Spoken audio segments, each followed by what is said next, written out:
పెడదామా?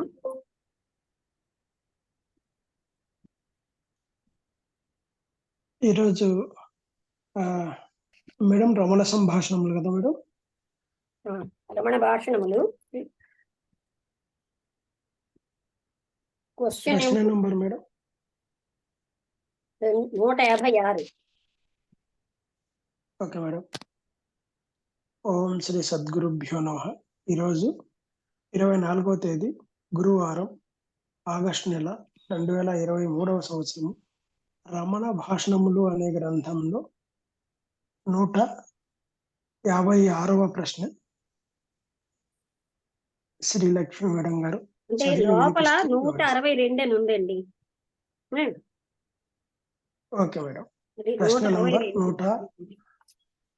నంబర్ 162. ఒక మహారాష్ట్ర యువతి నడి వయసులో ఉంది. జ్ఞానేశ్వరి భాగవతం విచారసాగరం చదివింది. భూమధ్యంలో దృష్టి నిలిపి అభ్యాసం సాగిస్తూ ఉండగా ఆమెకు కంపం భయం కలిగింది. ఆపై అభ్యాసం సాగలేదు. ఏమి చేయాలో తెలియని అది అయిపోయింది కదా.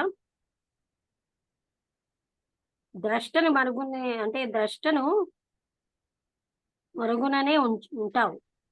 భూమధ్యంలో దృష్టిని నిలిపావు, కానీ ద్రష్టని మరుగుననే ఉంచావు. అంటే ఏంటి? ఆ ద్రష్టని సదా జ్ఞప్తి పెట్టుకుంటే, అంటే చూసేవాడెవడు? ఆత్మతత్వం అని. ఇది అయిపోయింది.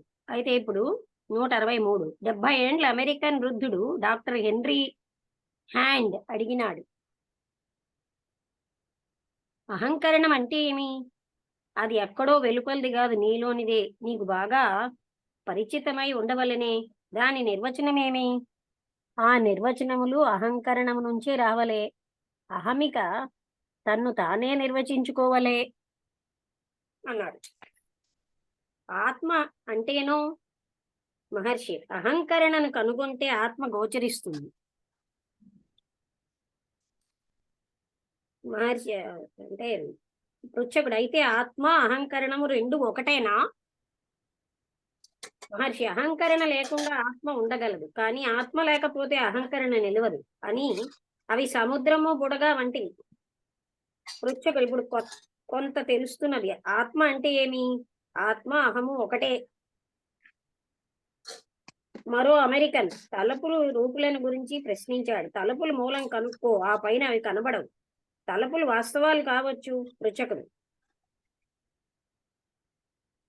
మెటీరియలైజ్ అని. తలుపులు అంటే అవి వాస్తవాలు కావచ్చు. మహర్షి అంటున్నాడు, తలుపులు ఉంటే అవి వాస్తవాలు కావచ్చు. అవి అదృశ్యం అయితే వాస్తవం దేనికి? నీవు పాంచభౌతికం అయితే ప్రపంచము అంతే. నీవు పాంచభౌతికమేమో కనుక్కో. అంటే పాంచభౌతికమైన శరీరం అని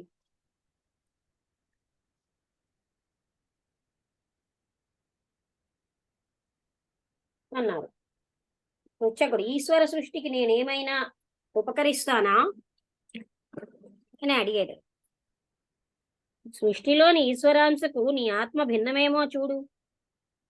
నీవు సాయపడలేవు, ప్రపంచానికి సాయపడతానంటావు, కానీ దానికై నీకు ఆ ఈశ్వరాంశే సాయం ఇవ్వలే. ఇది వింతగా లేదు? నిన్ను శాసిస్తున్నది, నడుపుతున్నది ఈ అంశే, ఈశాంశే. నిద్రలో నీవెక్కడికి పోయావు? ఎక్కడి నుండి మరలి వస్తున్నావు? పృచ్ఛకుడు, నేను నా తలపులకు చర్యలకు వసుణ్ణి.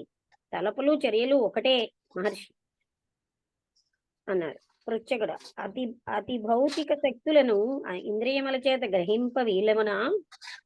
మహర్షి, కనబడే విషయం చూచేవాని స్థితికి అనుగుణంగానే ఉంటుంది. పలువురు చూచింది ఒక్కటే అయితే? పృచ్ఛకుడు, మహర్షి, అందరిలోనూ ద్రష్ట సమడే. వ్యక్తులు అనేకులు కావచ్చు. నానాత్వం నిద్రలో కనిపిస్తుందా? అందరిలోని ద్రష్ట సముడే.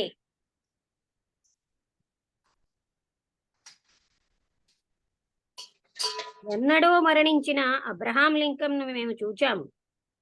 చూచేవాడు లేక విషయముండునా? అనుభవం నిజంగానే ఉండవచ్చు, కానీ అది చూచేవాని చూపును బట్టియే ఉంటుంది. నా యొద్ద పనిచేస్తున్న అతడు యుద్ధంలో చనిపోయాడు. ఆ తర్వాత కొన్నాళ్లకు మా వాళ్ళు నలుగురు చేరి ఫోటో తీసుకున్నారు. ఆ ఫోటోలో వాని చిత్రం ఉన్నది. అది ఎట్లు సంభవించింది? బహుశా తలపులకు రూపు వచ్చిందేమో. ఆ విషయం మూలమేదో విచారించు. తలపులకి రూపు వచ్చిందేమో అన్నారు. ఎట్లు పృచ్ఛకుడు. మహర్షి దారి నీకు వెలుపల ఉంటే ఇటు అటు అని దాన్ని సూచించవచ్చు, కానీ ఇచ్చటి దారి నీలోనే ఉన్నది, లోననే దానికే వెదకవలె. ఆత్మ ఎప్పుడూ అనుభూతమే, కాకపోతే దానికై కొత్తగా యత్నించవలె, కానీ ఆత్మని అనుభవంలోనిదే. పృచ్ఛకుడు. సరే, నేను నా ఆత్మను సాధిస్తాను. మహర్షి. నేను నా ఆత్మ అవి రెండా? పృచ్ఛకుడు. నేను అట్లా అనుకోవడం లేదు. మహర్షి. అనుభూతం కానిది కాని అయినది గాని ఏమది? అది ఒకటే ఆత్మ. మహర్షి. నీ ప్రశ్న ప్రకారం ఆత్మలు రెండు ఉండవలనే. అనాత్మను ఆత్మ అనుకోవడం మానుకో. పృచ్ఛకుడు. నేననేది చేతనలో అత్యున్నత దశ. మహర్షి. దానిలో దశలు లేవు. పృచ్ఛకుడు. మానవునికి జ్ఞానం ఒకే మారు ఏమి తేల కలగరాదు? మహర్షి. మానవుడే ఆ తేజస్సు గనక అతడే ఇతరాలను వెలిగించి చేస్తాడు. పృచ్ఛకుడు. తమ ప్రవచనం ఇతరుల బోధల కన్నా విశిష్టమా? మహర్షి. మార్గం ఒకటే, అనుభూతి ఏకైకం. పృచ్ఛకుడు. మార్గాలు పెక్కులు అంటారే? మహర్షి. వారి వారి మనస్థితిని బట్టి. పృచ్ఛకుడు. యోగం అంటే ఏమి? వియోగం ఉంటేనే యోగం, కానీ ఉన్నదే ఒకటి. నీవాత్మని ఎరిగితే ఏ భేదభావము ఉండదు అన్నారు మహర్షి.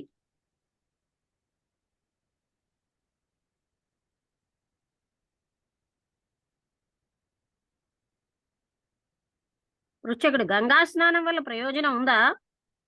మహర్షి. గంగ నీలోనే ఉంది.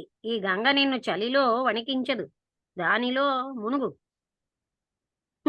పృచ్ఛకుడు. గీతని అప్పుడప్పుడు చదవవలెనా? మహర్షి. ఎప్పుడు? పృచ్ఛకుడు. బైబిల్ చదవవచ్చునా? ఆ రెండు వేరు కావు మహర్షి అన్నారు. పృచ్ఛకుడు. మానవుడు పాప సంభవుడు అంటుంది బైబిల్. మహర్షి. పాపమే మనిషి, నిద్రలో మనుష్యత్వం లేదు. పాపమున్న తలపులకే మూలము, పాపమన్నా తలపులకే మూలం. దేహభావన. అసలు తలపులు పుట్టుకే పాపము. మరొక ప్రశ్నకు భగవాన్ జవాబు. ప్రతివాడు ఆత్మనే చూస్తాడు. దేవత ఆకృతులు సత్య సముద్రంలోని బుడగలు, సినీతెరపై కదలాడే చిత్రాల వంటివి. బైబిల్లో ఆత్మ నష్టమవుతుందన్నారే? పృచ్ఛకుడు అంటున్నాడు. మహర్షి. అహమన్న తలపు అహంకరణం, నష్టమయ్యేది అది. నిజమైన నేను బైబిల్లోని నేనదే నేను. I am that I am.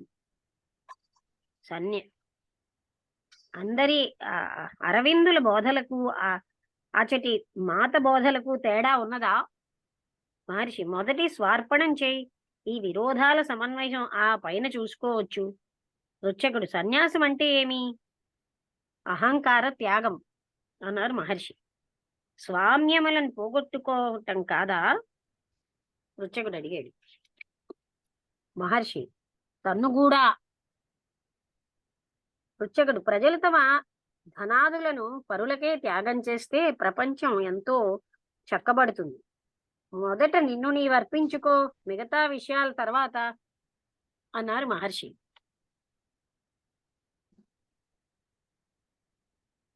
ఇంకో ప్రశ్నకు బదులుగా శ్రీ భగవాన్ రుచి భేదాన్ని బట్టి ఒక్కొక్క విధానం అనువుగా తోస్తుంది. అతను అనర్చిన అభ్యాసం కూడా ఆ విధాన నిర్ణయంలో తోడ్పడుతుంది. పృచ్ఛకుడు. ఆత్మానుభవం హఠాత్ సంభవం కారాదా? మహర్షి. ఆత్మానుభవం కొత్తది కాదు, అది నిత్యము. అనుభవం తక్షణమా క్రమంగానా అన్న మాటే లేదు.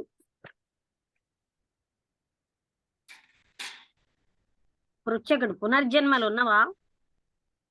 మహర్షి. ఇప్పుడు జనించి ఉంటే మరొక జన్మ అంటాం. ఇప్పుడు జన్మం మాట. ఇప్పుడు మాత్రం నీవు పుట్టి ఉన్నావా? మరో ప్రశ్నకు భగవాన్ ఉత్తరం. అన్ని రోగాలకు మూలం అహమిక, దాన్ని త్యజించు, అటుపైన ఏ రోగము ఉండదు.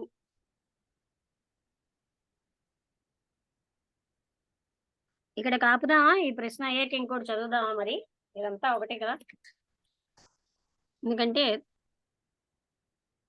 గుర్తు పెట్టుకోవడం కష్టంగా ఉందంటున్నారు. అలా చదువుదామా? ఇదే ఏంటి రాంభద్రు గారు? ఇక్కడ కాపుదామా? వసంతలత వచ్చింది ఇప్పుడే. ఆపుదాం మేడం. ఇది గుర్తు పెట్టుకోవడం కష్టం అవుతుంది మేడం. అంటే చిన్న చిన్న ప్రశ్నలు కదా. అంటే ఇది ఇక్కడ వాళ్ళ మాత్రం మళ్ళీ ఇదంతా ఒకటే కనుక మేడం. ఇదంతా ఒకటే. అంటే పృచ్ఛకుడు అందులో అందులో అందులో అడుగుతున్నాడు అంతే. కాన్వర్జేషన్ అంతా ఒక నెంబర్ లోనే ఉంది. మేడం. ఇంకోటి కూడా మనం చదివాం కదా, అమెరికన్ వృద్ధుడు డాక్టర్ హెన్రీ హ్యాండ్. అహంకరణం అంటే ఏమి అంటే అది ఎక్కడో వెలుపలిది కాదు, నీ లోపలే, నీలోనిదే, నీకు బాగా పరిచితమై ఉండవలనే. దాని నిర్వచనం ఏమిటి అంటే, నిర్వచనము అహంకరణం నుంచి రావలే. అహమిక తన్ను తానే నిర్వచించుకోవలే. ఆత్మ అంటేను అహంకరణను కనుగొంటే ఆత్మ గోచరిస్తుంది. అయితే ఆత్మ అహంకరణం రెండు ఒకటేనా అంటే ఏం చెప్పారు? అహంకరణ లేకుండా ఆత్మ ఉండగలదు, కానీ ఆత్మ లేకపోతే అహంకరణ నిలవదు. సముద్రము బుడగ లాంటివి. ఆత్మ అహము ఒకటే అన్నారు ఆఖరికి. అలాగే తలపు రూపులను గురించి ప్రశ్నించాడు మరో అమెరికన్. అదే ఇంతసేపు మనం చదివాం.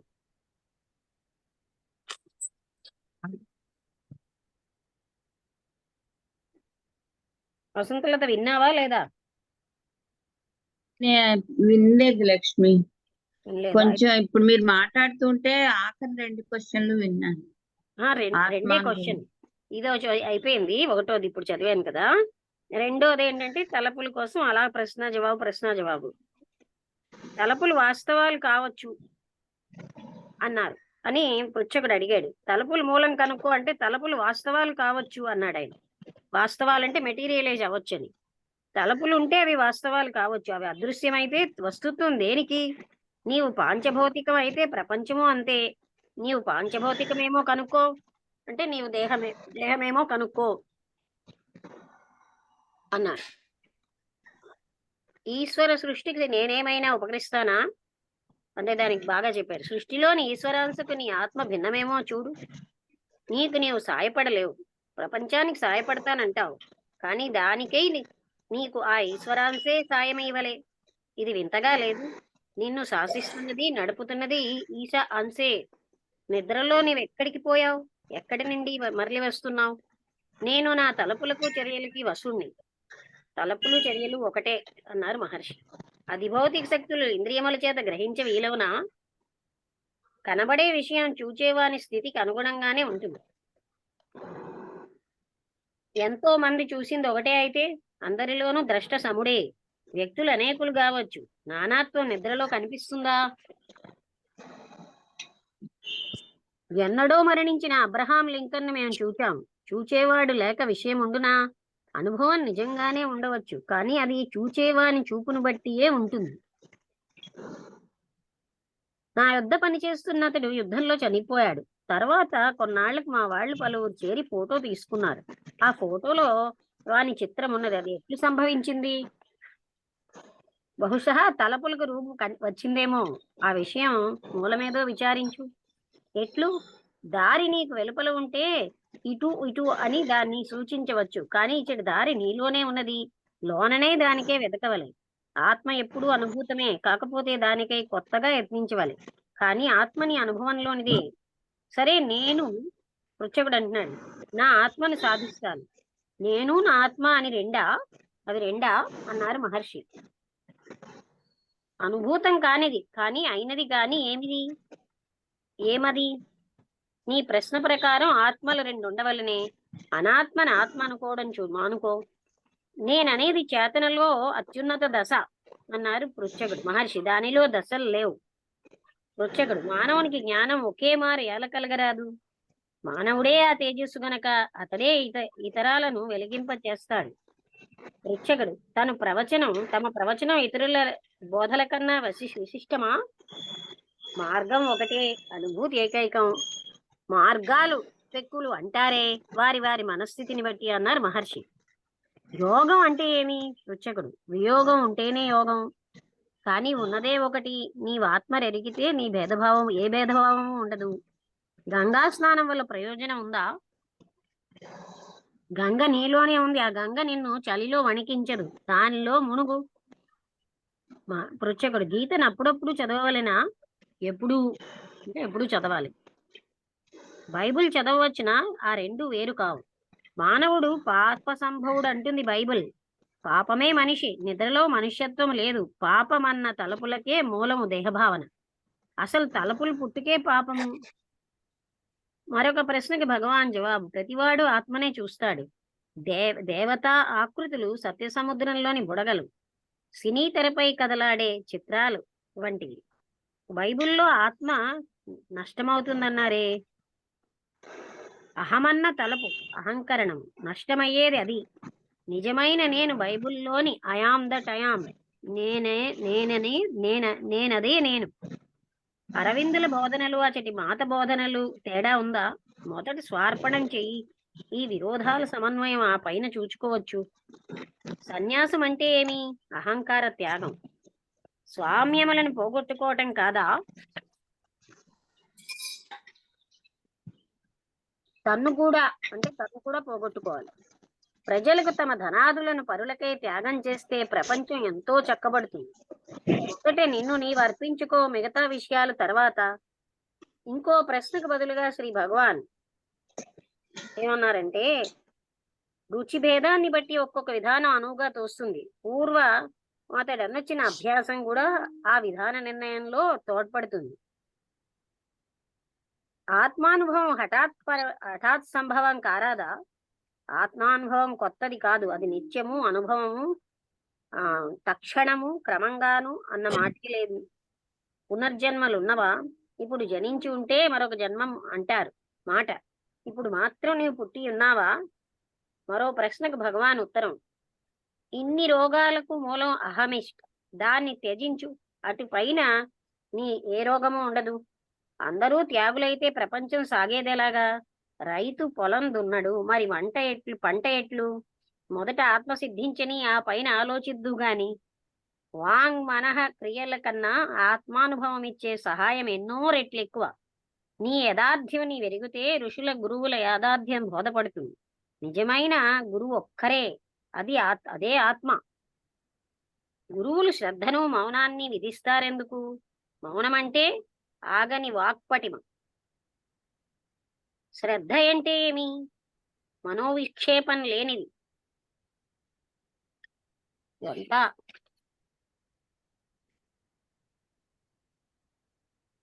అమెరికన్ భారతీయ విద్వాంసులను ఇచ్చిపుచ్చుకోవడంగా సన్నిహితులను చేస్తే భారముండునంటారా?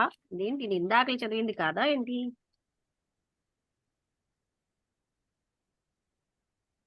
ఎన్నడో మరణించిన అబ్రహాం లింకన్ ఇదే మనం చదువుతున్నాం. ఇంకా ఇంత పెద్దది.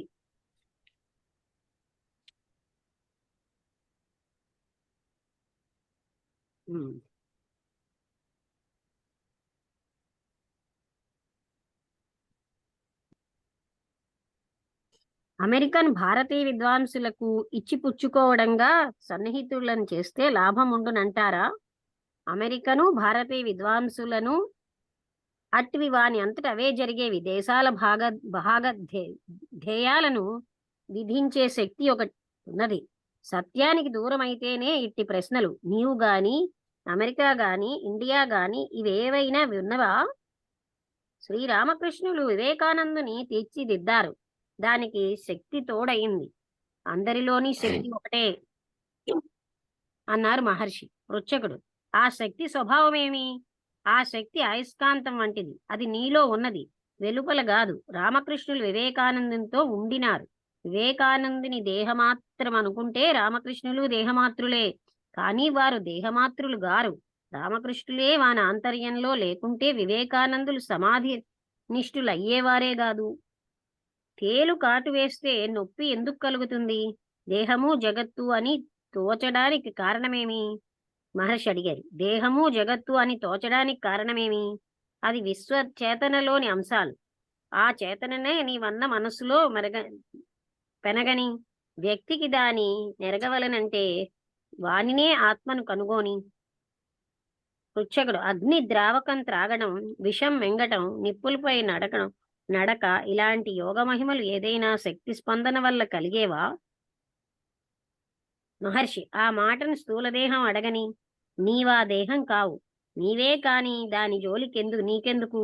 ఆత్మకు రూపేదైనా ఉంటే విషయాలు దాన్ని బాధించవచ్చు, కానీ ఆత్మకి రూపే లేదు, దానికి ఏ విషయ సంసర్గము లేదు. పృచ్ఛకుడు: కరుణాబ్ది యొక్క పరమార్థమేమి? భూతాత్మ, పూతాత్మ, ఆత్మస్థితి, కరుణ ఇవన్నీ సమానార్థకాలే.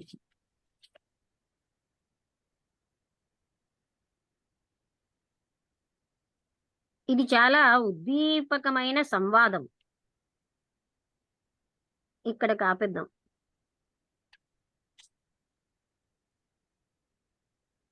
అర్థమైందా? ముందు ఎక్కడెక్కడ అర్థం కాలేదో అడగండి.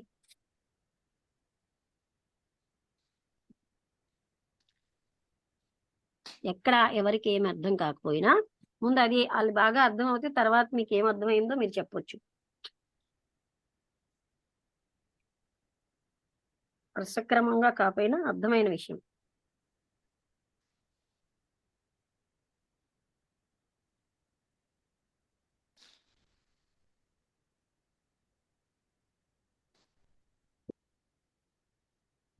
నమస్తే మేడం.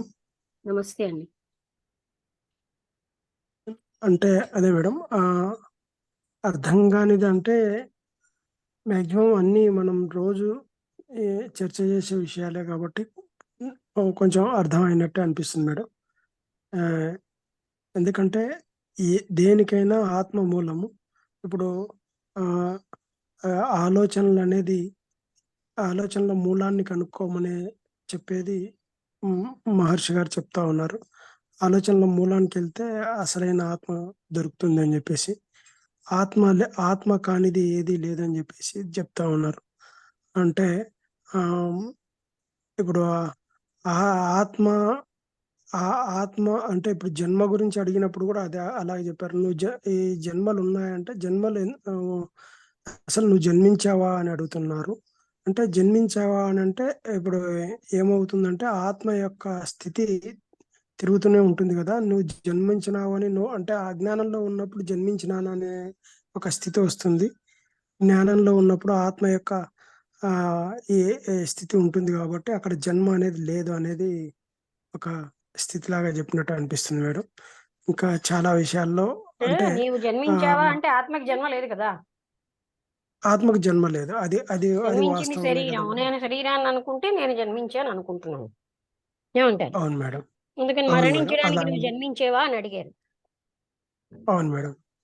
అలాగే దేహస్థితి గురించి చెప్పినప్పుడు దేహం అనేది అది అది ఆత్మలో భాగమే కానీ ఎక్కడ అది అంటే ఆ, ఇప్పుడు అలా ఏది బుడగ సముద్రం లాగా అంటే ఈ దేహం అనేది వచ్చిపోతూ ఉంటుంది. ఇంకా దీనికి అంటే దేహ భావన ఆత్మ భావన అనేది సపరేట్ అనేది ఉందా నీకు? ఎందుకంటే భావన కాదు, ఆత్మలో దేహము అంటే అహము, ఆత్మ. అహమిక అంటే అహంకారం. అవును మేడం. అహమిక అంటే అహంకారం. అంటే అహంకారం అనేది ఇది అహంకారం జన్మకు ప్రతీక. ఇక మామూలు ఇది ఆత్మ అనేది జన్మకు మామూలుగా ప్రతీక తిరుగుతూ ఉంటుంది. కాదండి. అహమిక మేడం. ఆత్మ రెండు వేరుగా ఉన్నాయా అని అడిగారు. అంటే అహమిక ఆత్మతత్వం ఉంటే అహమిక ఉంటుంది. అహమిక ఉంటే ఆత్మ ఉండాలని లేదు. అంటే అది ఆత్మ ఉన్నప్పుడే అహం అనేది ఉన్నది.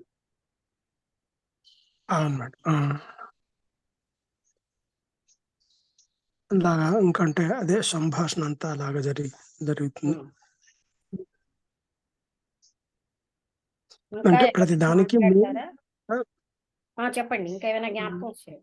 అదే మేడం, ప్రతి దానికి మూలం ఏంటంటే ఆత్మ అనేది మూలము. అంటే బయట అన్ని విషయాల గురించి ఆలోచించడం ఎందుకు, నీలోకి నువ్వు వెళ్ళడమే మెయిన్ ఇంపార్టెంట్.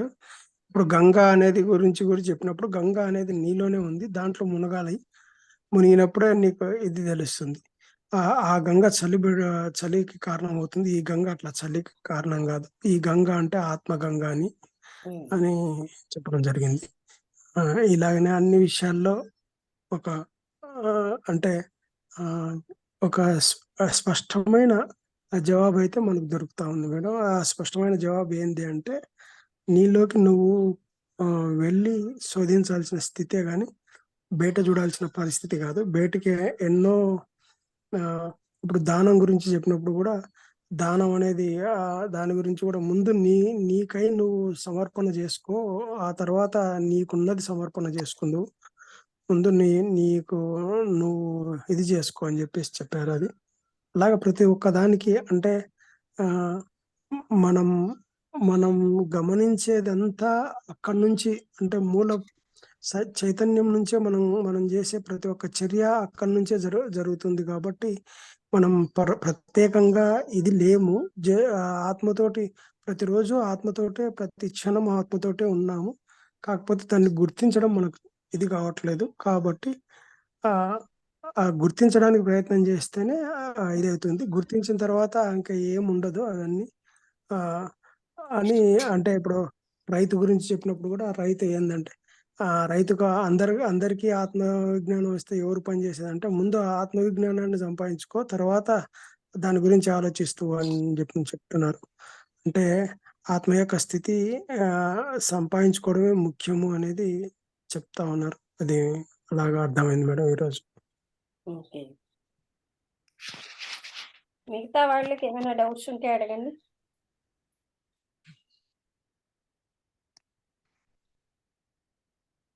ఎప్పుడైనా అర్థం కాకపోతే.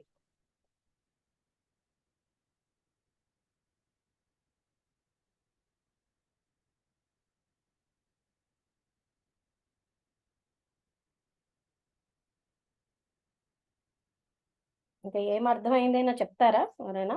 శారద గారు కానీ లలిత గారు కానీ. నమస్తే మేడం. మేడం అదే ఆత్మతత్వం గురించి క్లియర్ గా చెప్పడం జరిగింది అనిపిస్తుంది మేడం ఇక్కడ రమణ మాస్టర్ గారు. అయితే అదే ఎక్కడో బయట చూసుకోవాల్సిన అవసరం లేదు, ఆత్మతత్వాన్ని ముందు గుర్తించాలి. అది అంటే జనన మరణాలకు కూడా అతీతమైంది. మనము ఆత్మస్థితి లేకుండా శరీరము పుడుతోంది, మళ్ళీ జన్మిస్తుంది అంటే అది శరీరతత్వం. అది జనన మరణాలు అనేది శరీర తత్వాన్ని. ఆత్మ ఎప్పుడు పుట్టదు, మళ్ళీ చావదు అనేది ఇక్కడ క్లియర్ గా చెప్తున్నారు మేడం. తర్వాత గంగ గురించి కూడా చెప్పారు. గంగ అనేది కూడా మనలోనే ఉంటుంది. ఇప్పుడు మనం ఎంత ఎండాకాలమైనా ఎంత చలికాలమైనా మన బాడీ, మన శరీరంలో ఉన్న వేడి అనేది నార్మల్ గా ఉంటుంది ఎప్పుడు. అంటే నీలోనే ఉంది గంగ, అది చూసుకో, బయట ఉన్న గంగ కాదు. ఇది ఎప్పుడూ అంటే బయట వాతావరణానికి వాటికి ఎక్కడ అది రెస్పాన్స్ అవ్వదు మేడం. ఎంత చలిలోకి పోయినా మన బాడీలో ఉన్న టెంపరేచర్ మన బాడీలోనే ఉంటుంది. ఎంత ఇది ఉన్నా కూడా. ఇప్పుడు మామూలుగా చెప్తారు కదా సైంటిస్టులు కూడా, ఒక నదిలో కానీ ఏదైనా కానీ పైన ఉన్న కొన్ని లేయర్స్ మాత్రమే మన టెంపరేచర్, అక్కడ ఉన్న టెంపరేచర్ కి అంటే కోఇన్సిడెంట్స్ అయి ఉంటాయి. లోతుకి వెళ్ళే కొద్దీ ఏమాత్రము నార్మల్ టెంపరేచరే మెయింటైన్ చేస్తుంది వాటర్ అని కూడా చెప్తారు కదా మేడం. అంటే అది కూడా ఎట్లా తెలుస్తుంది అంటే భౌతిక తత్వం మాత్రమే ప్రకృతికి దీనికి, అంటే అక్కడ ఉన్న పరిసరాలకి రెస్పాన్స్ అవుతుంది. అంతర్గత తత్వం ఏదైతే ఉందో అది దేనికి రెస్పాన్స్ కాదు, అది దాని తత్వంలో అదే ఉంటుంది. కానీ మనం గుర్తించలేకపోతున్నాము అనేది తెలుస్తుంది మేడం. ఇంకా అదే అన్ని ఆత్మతత్వం గురించి అంత క్లియర్ గా బైబిల్లో ఉన్నది అది అడుగుతున్నారు. గీత అనేది కూడా భగవద్గీత రెండు ఒకటే అవి, ఏమి దాంట్లో వ్యత్యాసం అంటూ ఏం లేదు. అవి బోధించేది ఒకటే, కానీ మనం అర్థం చేసుకోవడంలో మనము డిఫరెన్స్ అయ్యేది, అర్థం చేసుకోవడంలో మన లెవెల్స్ డిఫరెన్స్ ఉన్నాయి అనేది తెలుస్తుంది. బైబిల్ కూడా ఒకటే అని చెప్తున్నారు ఇక్కడ అతను అడుగుతున్నప్పుడు. ఏం అంటే అన్ని మూల సారాంశం అంతా ఒకటే, కానీ మనం అర్థం చేసుకునే దాన్ని బట్టి అది డిఫరెంట్ పర్సన్స్ కి వాళ్ళకున్న నాలెడ్జ్ తో వాళ్ళు అర్థం చేసుకుంటున్నారు. అంతేగాని దాంట్లో ఉన్న మూలతత్వం రెండిట్లో, గీత అయినా భగవద్గీత అయినా ఏదైనా ఒక్కటే సారాంశం చెప్తుంది అని చెప్తున్నట్టు అర్థమైంది. బాగుంది. కాబట్టి మనం ఎప్పుడైనా అంతర్గతంగా వెళ్ళి ఇవన్నీ మనం క్రియేట్ చేసుకునేవే తప్ప ఏమీ లేదు, శోధించేది కాదు, సాధించేది కాదు. మనం ఉన్నది లోపలికి వెళ్ళి మనం తెలుసుకోవడమే, అదే మనం చేయాల్సింది అని చెప్తున్నాడు మేడం. అది ఆ స్థాయికి మనం వెళ్ళగలిగినామంటే ఈ ప్రశ్నలన్నిటికీ ఏమాత్రం ప్రశ్నలే ఉద్భవించవు, ఇంకా సమాధానాలు ఎక్కడుంటాయి. అనేది తెలుస్తుంది. బాగానే గ్రహించారు.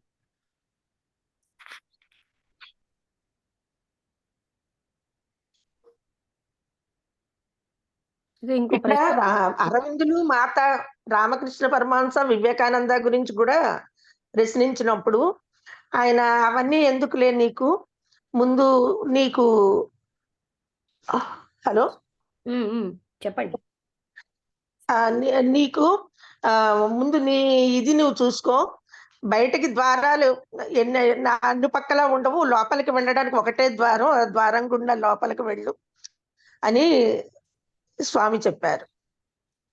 కానీ ఆ ప్రశ్న ఎందుకు వేశారన్నది చిన్న డౌట్ అండి. రామకృష్ణ పరమహంస వివేకానందులు అదే ఈ అరవిందులు మాత గురించి, మాతకి అరవింద్కి తేడా ఉందా అని ఏదో ప్రశ్న వేశారు కదా. వాళ్ళకి ఎలా అనిపిస్తే వాళ్ళు అడుగుతారు. ఏమంటారు?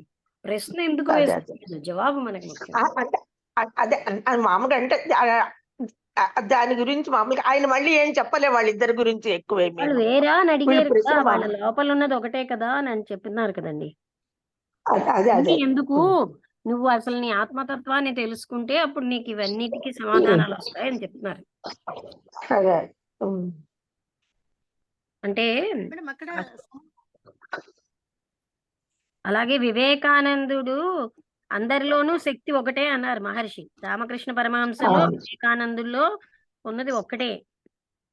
అంటే దేహం రామకృష్ణ పరమహంస కాదు, వివేకానందుడు అంటే ఆయన దేహం కాదు, వాళ్ళు దేహమాత్రులు ఏమాత్రం కాదు, రామకృష్ణులే వాని ఆంతర్యంలో లేకపోతే వివేకానందులకి సమాధినిష్ఠులే. అంటే మనం ఇలా తేడాలతో చూస్తున్నాం, అందరిలో ఆత్మ ఒక్కటే కదా. అవును.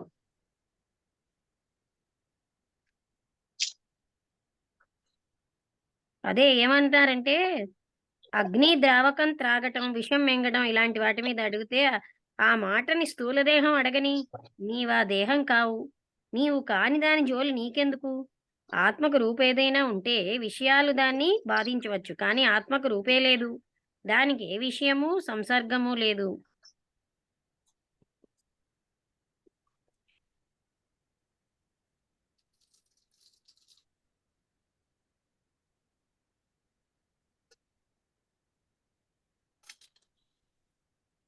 ఇది అయితే ఇంకా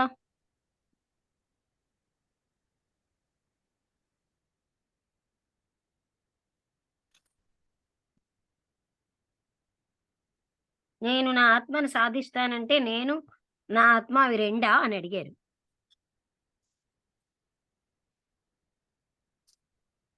వాళ్ళకి ఎంతో మందిని చూస్తున్నారు కదా, వాళ్ళ మీద వాళ్ళకి డౌట్ ఉంటే మహర్షి దొరికారు అని అడుగుతున్నారు అంతే.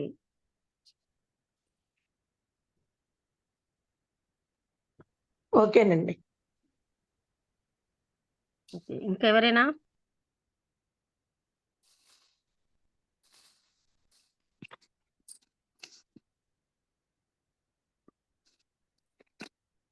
భార్గవి గారికి ఏమైనా డౌట్స్ ఉన్నాయా?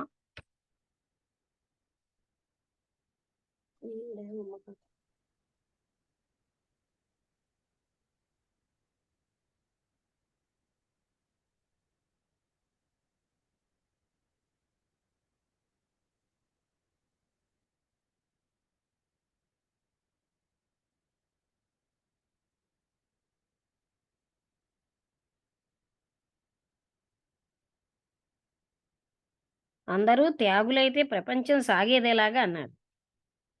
అంటే రైతు కూడా పొలం దున్నాడు, మరి అలా ఎలాగా అంటే అప్పుడు ఆత్మ సిద్ధించని ఆ పైన ఆలోచిద్దు గాని వాంగ్మన క్రియల కన్నా ఆత్మానుభవం ఇచ్చే సహాయం ఎన్నో రేట్లు ఎక్కువ.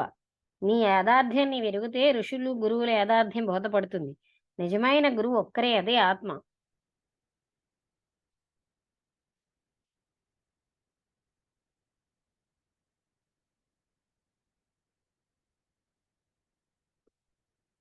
అయితే ఏం చేద్దాం, ముగించేద్దామా, ఇంకేదైనా చదువుదామా? వాళ్ళకి ముగించేద్దాం. అయితే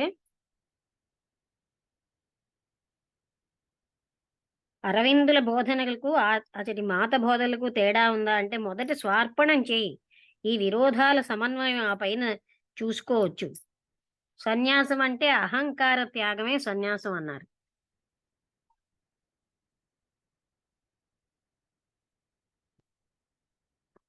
అయితే ముగించేద్దాం. అందరికీ నమస్కారం. నమస్కారం అమ్మ. Okay. Okay, thank you madam.